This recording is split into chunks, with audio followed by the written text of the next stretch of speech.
So yeah, I'm going to talk about GitLab on Drupal.org.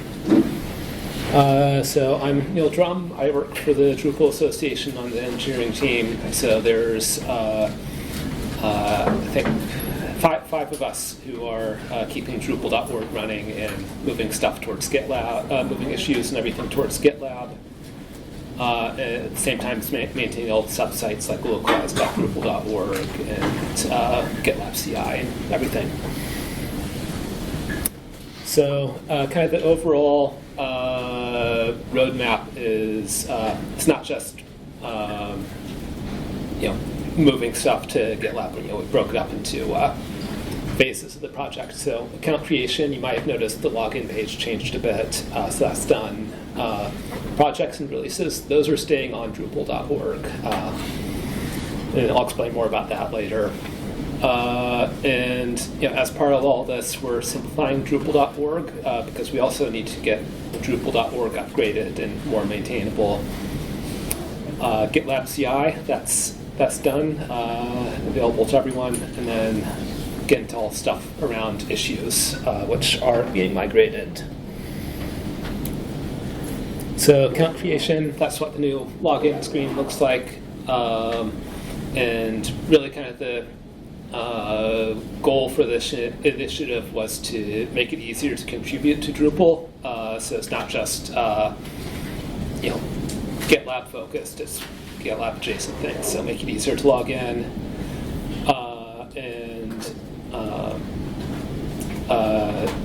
Keycloak is the software we went with for single sign-on, and that will also allow us more easily to get into federated login. So like if Drupal Camp New Jersey wanted to log in with your Drupal.org account, that will be possible in the future. Social sign-in, so like log in with your GitHub account or Google account. That should be available in the future. And then the single sign-on Keycloak, it doesn't really do profile syncing. It has some tools to help with that, like you'll sync your email address to each Drupal.org site. But we're rebuilding customizations around that. So if you update your email address on Drupal.org, it'll update in localize.drupal.org, which is a separate website.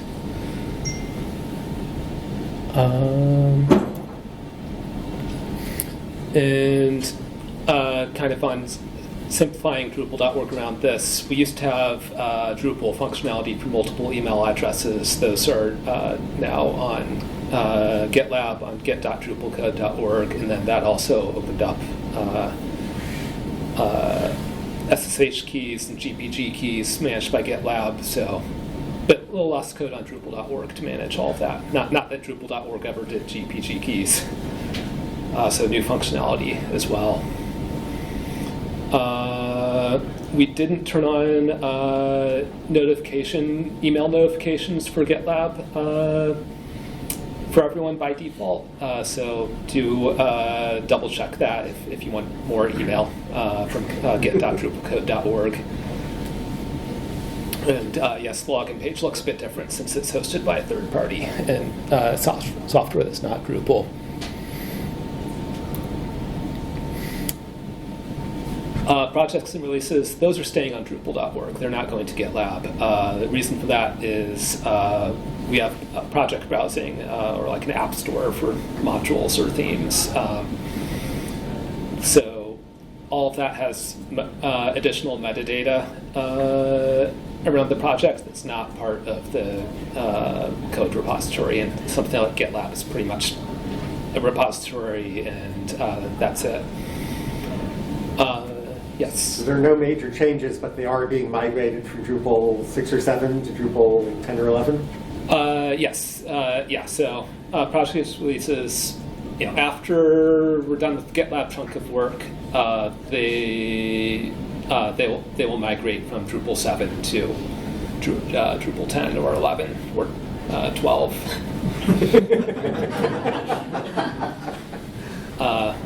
And so yeah, we want that fielded data that Drupal's good at for each project, so you can put categories and do the whole browsing thing, full text search, and also for releases, Drupal core expects packaging, and we have a pretty so we need to maintain packaging happening one way for every project, so Drupal core can it has the last few things it needs that Composer doesn't provide. And the Composer integration, that also is pretty well tied to having a Drupal node for each release in each project, and all of the metadata and all the fields that goes along with it. So some examples of simplifying Drupal.org. If you remember a few years ago, the project pages and user pages had like the number of commits each person had done to each project. We got rid of that since we used to be maintaining a database of every commit in Drupal and MySQL, but that's something to maintain, and GitLab does pretty good commit listings. So we took those out of Drupal and are relying on GitLab to do things that it's good at. And something that'll be coming up is issues. Those are going to be decoupled. So the counts of issues, we could probably do something like that for on Drupal.org that'll reference GitLab through GitLab's APIs, but something like the little spark lines, the little graph statistics, that's probably going to go away from project pages, since GitLab, as far as I know, doesn't have a historic timeline like that. But that's a decision we'll make when we get towards it. And GitLab CI, that was a big thing we needed to do first before issues, because GitLab issues, they don't have patches. I mean, you could put a patch file on, but we want to standardize on pull requests, merge requests. And actually, it worked out pretty well with motivating core maintainers to get the core tests running faster. The whole thing where if you've ever contributed to core years ago, people would ask you to post a test-only patch to prove that the tests are testing something. We don't ask people to do that now. The computer figures it out. I saw that. Can you tell us more about how the test-only part works? Is it just the test directory changes or something? I believe so. I didn't. My involvement in that project, the test-only testing, was about every 2 or 3 months finding a place to say, hey, someone to do this. It's something can be automated. Yeah. Let's not ask people to do that. So I think Lee Rowlands did that, and it basically starts with the merge request, and then it reverts anything that's not in the test directory, and then it runs the tests. Sure. Yeah. Yeah. Feels like that would be something nice, even for ourselves, that internal work to have sometimes, you're always like, hey, did you actually write a test that tested something? It's not perfect. Sure. But it works a lot of the time. Right.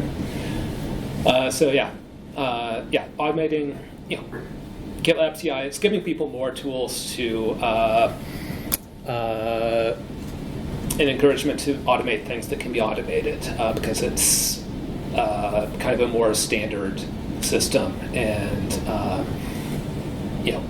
there was ability to customize Drupal CI before GitLab CI, but no one, you needed extra special knowledge. flexibility from GitLab CI. You can bring your own containers if you're doing a search API test and want to test with Elasticsearch. You can spin up an Elasticsearch container.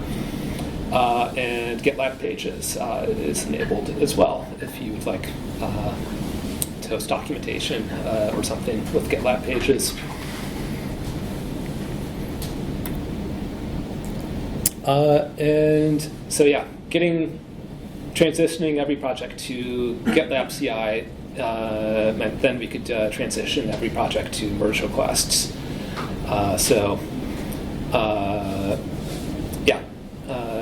Kind of modern code review interface, and you don't have to do patches or interdips anymore, which is great.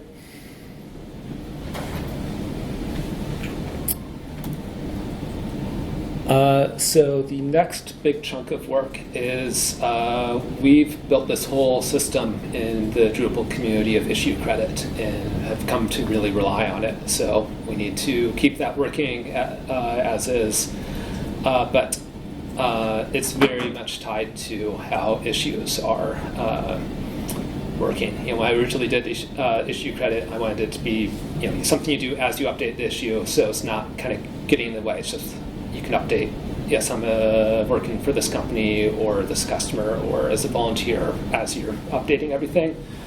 But GitLab doesn't have any sort of user interface customization. It's just issue description, comments, and you can have bots doing automated responses, and but they're just using the comments and issue description. There's no UI for anything else. So issue credit, it's underneath this fielded data. Drupal's great at it. So we're rebuilding it on Drupal. We want to keep Drupal.org being upgraded and modernized, so rebuilding it on Drupal 10. And it will, in the end, it will be like pulling data from get.drupalcode.org, so it knows who contributed to each issue, give maintainers some points, data on like how many comments each person made, and also decoupling this interface from the issue interface will give it a little more screen real estate for explaining things. Give maintainers a good amount of space to maybe see a little bit more about what each person did on the issue to help make a decision on what gets credit or not, and a little more space to explain, like for contributors, like what does it mean to be at an organization or at a customer. So this is going to be like a totally separate interface for managing issue credit? Replacement interface for issue credit. But that'll be on Drupal.org, and the issues themselves will be on GitLab. Right. Yeah. Issues move to GitLab. Issue credit remains on Drupal.org. Yeah, I mean, one of the things with moving the issues, it seems like you're losing a ton of the metadata that people have relied on. I will get to metadata. Okay.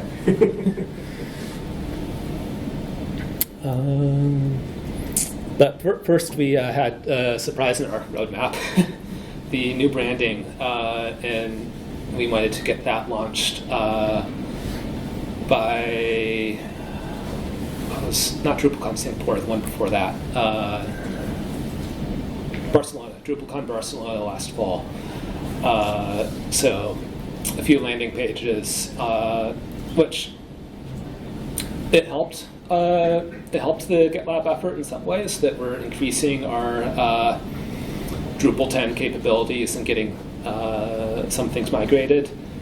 Other ways, it was more kind of sideways progress. We essentially made a new theme for Drupal.org, but the kind of design brief we got was a few mock-ups of landing pages, which are not useful for forums like this. And initially, like, the text was too big, and it wasn't useful for like a normal page, or form styling was an afterthought. So, but we have a new theme. It's moving in a direction where that stuff can be good.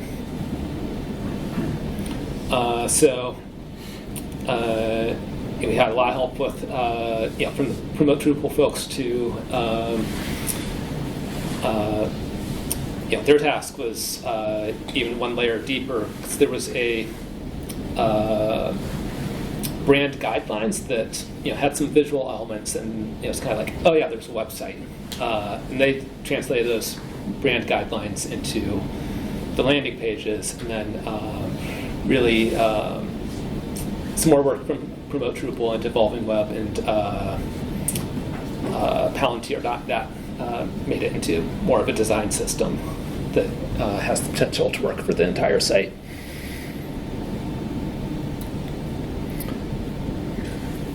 So since new.drupal.org was really done on deadlines and a few different contractors and volunteers coming in,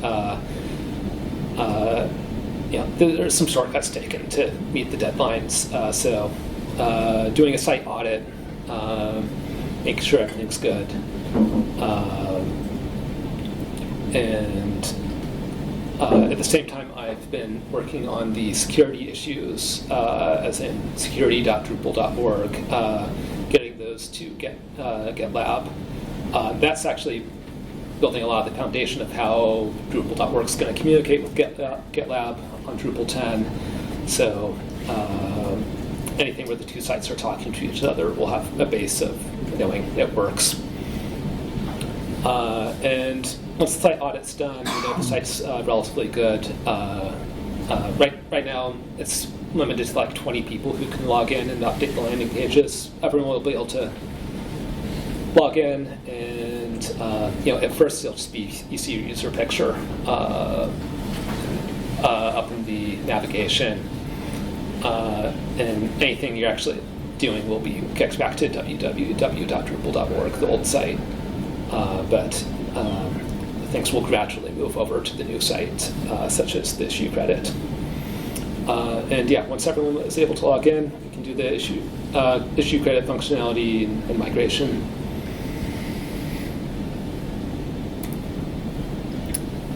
Issue forks, that's another thing that will be rebuilt on Drupal 10. So, again, like credit, decoupling that from Drupal.org issues, giving it its own interface linked with the issue credit, and keeping pretty much the same functionality. Issue forks, for the most part, have been working, so we'll keep doing that. We need to rebuild the functionality to port it from 7 to 10.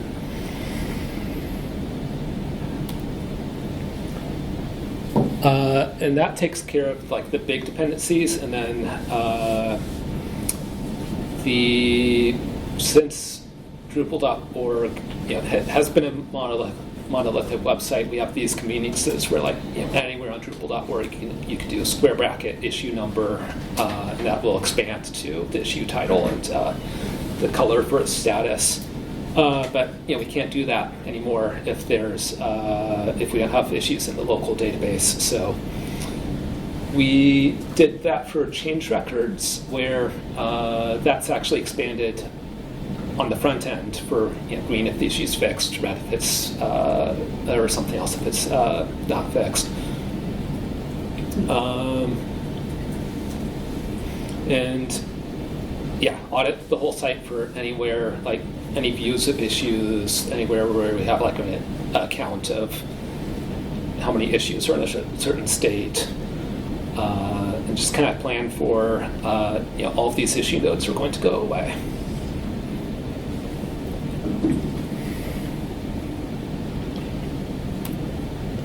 And all of the metadata. So Drupal has fields. We can say we can put any field we want on an issue. We've picked a few drop downs with specific values. GitLab has labels. They can be scoped labels. So actually, all of these are examples of scoped labels. So priority normal. It can either be, you can't have two different priority values, so that's the scoping that GitLab does. But we'll migrate everything to GitLab. The difference with GitLab, the flexibility it opens up is, right now every project on Drupal.org has the same set of metadata as category, component, priority. We don't have to have that in GitLab. Every project can have its own labels. We do have a choice where we could say every project has certain labels, either by default or they're required to keep it.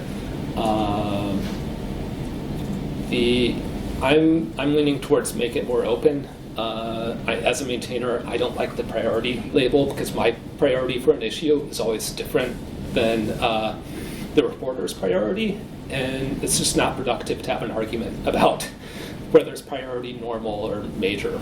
So just as a maintainer, I'd like to get rid of that for my projects.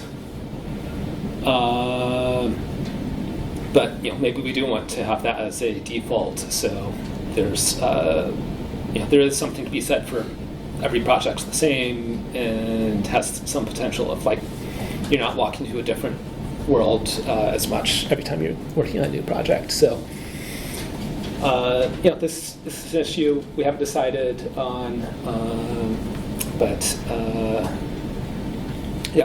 feedback in that issue. And then the actual migration, once we've gotten all the dependencies out of the way and made most of the decisions, the migration itself will be project by project. So we'll kind of do alpha and beta testing with a couple projects and then open to 10 or 20 and go from there. Preserving as much as practical, like the file uploads will remain somewhere.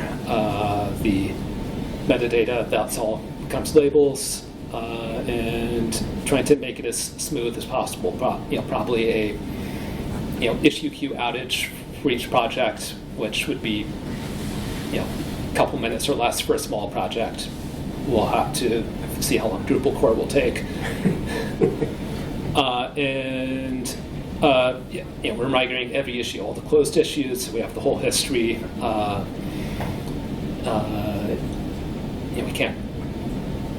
We don't want to keep the old issues on Drupal because then there's no point in migrating. We'd be maintaining two systems.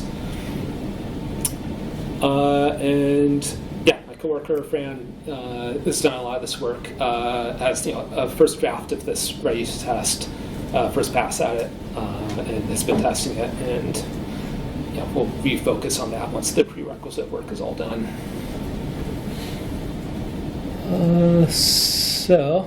That's everything. Issue credit's really what we're concentrating on right now.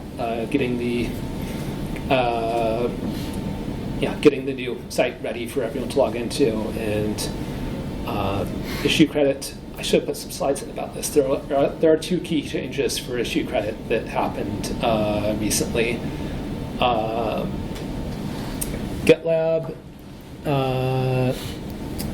on labels. So we have right now we have for the state fixed or cannot reproduce, works as designed.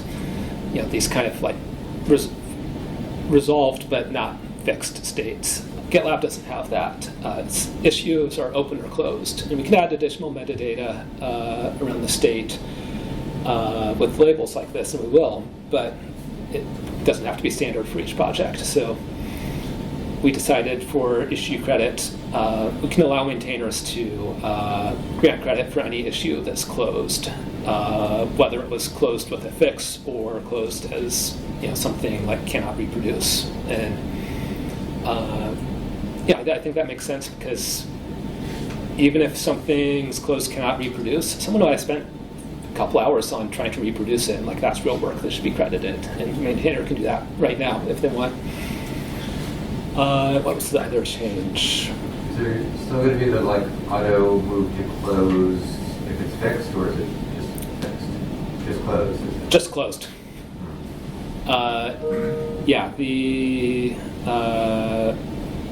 There's a good chance the closed fixed and fixed will be merged because they're the same thing. Sure. I'm trying to remember what the other issue credit change was. Yeah, you can credit closed issues, and I'll remember the other one later.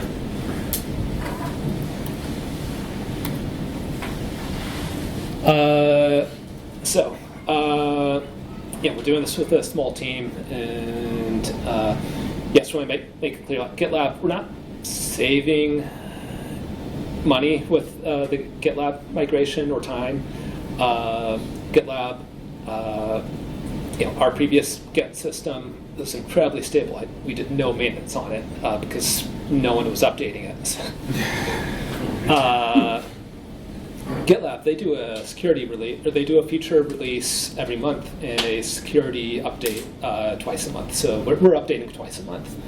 For the most part, that's click a button, make sure everything worked. It's done everything perfectly for the last year and 10 months. Tell us more. We got bigger servers 2 years ago. Okay. GitLab CI, especially the core tests, those run faster, but not cheaper. We have had some cost savings with. I'm not a deep infrastructure person. I understand everything that our infrastructure contractors, Tag 1, did to save money with Kubernetes, but there's ways to do that, and they did it. But Drupal core tests are still doing this about the same amount of compute as they were 2 years ago. Some of the GitLab CI also did motivate core maintainers to find some efficiencies there, but it's in the same order of magnitude. And two GitLab upgrades per month. All the supporting infrastructure, they do it. We're generally moving things towards AWS, and we do pay a AWS bill for everything. So consider supporting the Drupal Association. Thank you if you do support us. So the overall plan issue is there, and I did upload the slides to the website, so you don't have to copy down the number. The Drupal Camp website. There's the GitLab channel on Drupal Slack, and I'll test things as they become available. Yes? Going back to the beginning, KeyCloak. Is KeyCloak something that is offered as an integration out of the box by GitLab, or did you have to integrate it yourself? So KeyCloak is a separate product. It's a single sign-on solution. So they, I believe it's a Red Hat. Red Hat's supporting it now. It's a separate open source project, and it does single sign-on identity management. And we're actually not doing any GitLab direct integration with it. We're keeping the Drupal.org single sign-on that we built with JWT. That it works. I don't want to mess with it. Did you say that you were going to redirect issue nodes to GitLab once these were? Yeah. Everything. Once everything's migrated, it'll be deleted from the Drupal.org database. An issue will be migrated, deleted from Drupal.org's database with a backup, and put a redirect in place to get to the new issue page. So if you have 100 issues bookmarked, those will still or mentioned in blog posts or other issues. That's. Is the backup going to be something accessible, like you're putting it out in JSON or something, or YAML? So backup probably not accessible.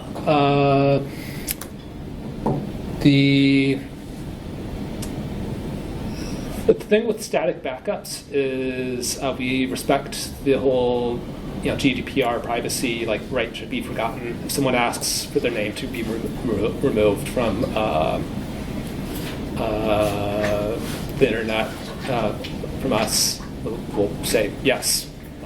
And we have some static backups that of old DrupalCon sites, and like when someone asks to be taken off one of those, we go hand edit the HTML.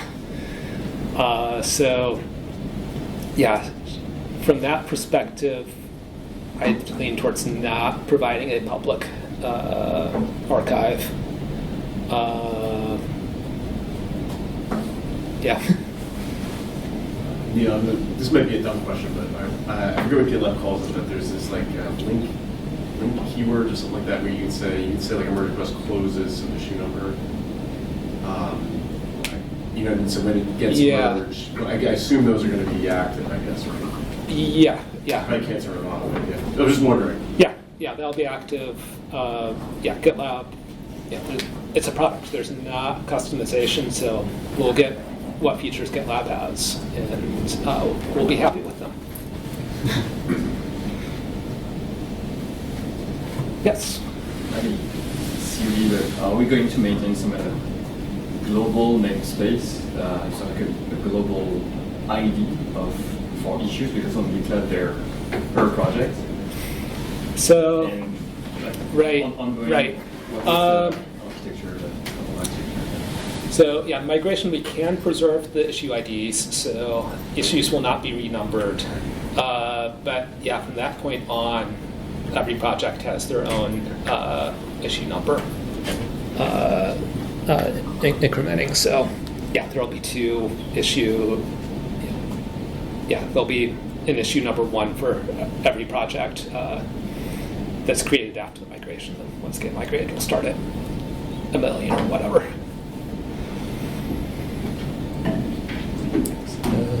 Yeah. Oh, one more. And how's the project page, the module page, how is it going to look like if we move back this? Module page will remain mostly the same. We're going to, let's see where a screenshot is. Some of the issue statistics, those will go away. We might not do a search field up front, and we'll get the new branding as we migrate to the new site. But yeah. So just everything related to the issues that's going to be removed. Yeah. Just Yeah, and then eventually, we'll take design ideas from Project Browser, since they spent some time thinking about what should be on a project page. We'll take design ideas from the brand guidelines and how every other page looks. So they'll get a visual refresh, but the main thing is the core functionality will be about the same. Any other questions? All right, I think that's all I have. You can see if lunch is ready.